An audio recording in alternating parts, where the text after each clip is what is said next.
पाकिस्तान में एक बार फिर नूर मुकद्दम कत्ल केस ने सवालात की गूंज तेज कर दी है। सुप्रीम कोर्ट के फैसले के चंद माह बाद ही एक जज के इजाफी नोट ने मुल्क की आला समाजी परतों में चलने वाले लिविंग रिलेशनशिप कल्चर पर नई बहस छेड़ दी है और ये नोट सिर्फ कानूनी नहीं समाजी इंतबा भी करार दिया जा रहा है। जस्टिस अली बाकर नजफी ने विफाकी आईनी अदालत के जज का हल्फ उठाने के कुछ ही अरसा बाद नूर मुकद्दम केस में अपना इजाफी नोट जारी किया। उन्होंने मुजरिम जाहिर जाफर की सजा को बरकरार रखा और वादे कहा कि ये केस एक ऐसी बुराई का शाखसाना है जो आला तबकात में लिविंग रिलेशनशिप के नाम पर पनप रही है। जस्टिस नजफी ने लिखा कि ऐसे ताल्लुकात समाजी हुदूद को तोड़ते हैं, मुल्की कावानीन को भी चैलेंज करते हैं और जाती यानी शरई कावानीन की भी नफी करते हैं। उनके मुताबिक ऐसा रिश्ता इख्तियार करना अल्लाह ताला के खिलाफ बराह रास्त बगावत है। नौजवान नस्ल को इसके खौफनाक नताइज पर गौर करना चाहिए और ये मौजू समाजी इस्लाहकारों के लिए भी लम्हा फिक्रिया है। उन्होंने कहा कि इस केस में सजा में कमी की कोई गुंजाइश नहीं है।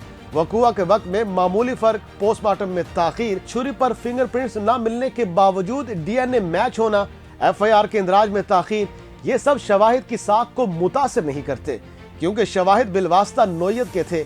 उन्होंने लिखा कि रस्सी का एक सिरा नूर मुकद्दम की लाश से बंधा था और दूसरा मुल्जिम की गर्दन से। जस्टिस साहब ने जो नोट लिखा ये तो 100% दुरुस्त है, जायज बात है कि ये ना शरीयत के मुताबिक है, ना इखलाकियात के मुताबिक है, ना हमारी मशरकी रवायात और इक़दार के मुताबिक है।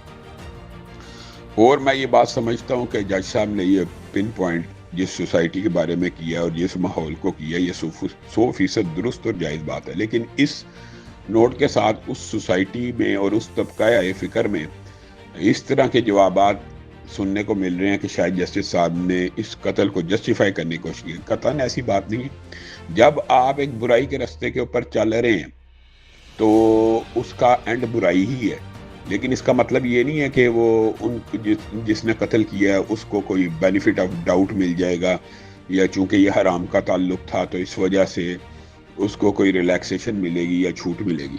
ऐसी बात कतन नहीं है। उसको भी किसासन इस्लामी शरीयत और कवानीन के मुताबिक सजाए मौत का वो हकदार है। आज जो तबसरा या जिक्र है वो बाकर नजफी साहब के उस एडिशनल नोट के हवाले से जिसमें उन्होंने नूर मुकद्दम केस को बेसिकली सुना। अब now is a part of federal constitutional code. उन्होंने एक लफ्ज़ या लाइन जिसे मैं चाहूँगी कि शेयर करना है, उन्होंने एग्जैक्टली कहा कि नूर मुकद्दम कत्ल मुआशरे में फैलती बुराई का नतीजा है जिसे लिविंग रिलेशनशिप कहा जाता है।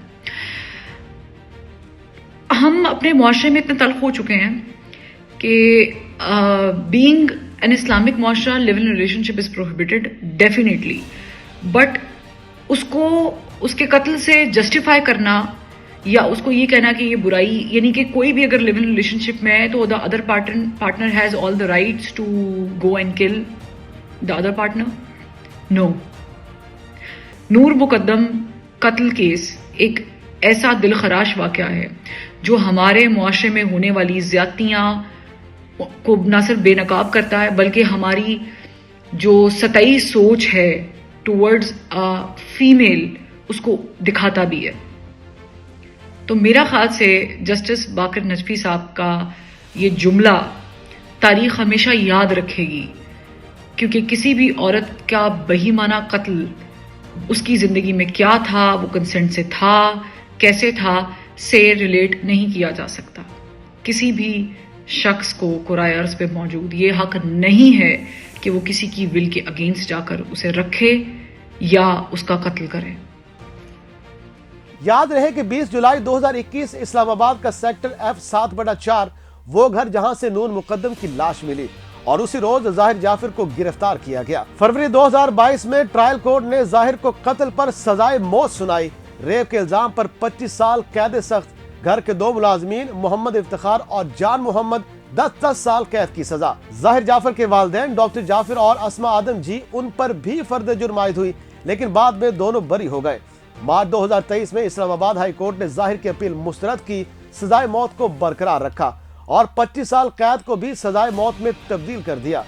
बाद में जाहिर ने सुप्रीम कोर्ट से रुजू किया, मौक़िफ़ अपनाया कि उसकी सजा सबूत के गलत जायजे पर मबनी है। अदालतें एफआईआर की खामियां नहीं समझ सकी मगर रवां साल मई में सुप्रीम कोर्ट ने भी नूर मुकद्दम के कत्ल पर जाहिर की सजाए मौत को बरकरार रखा।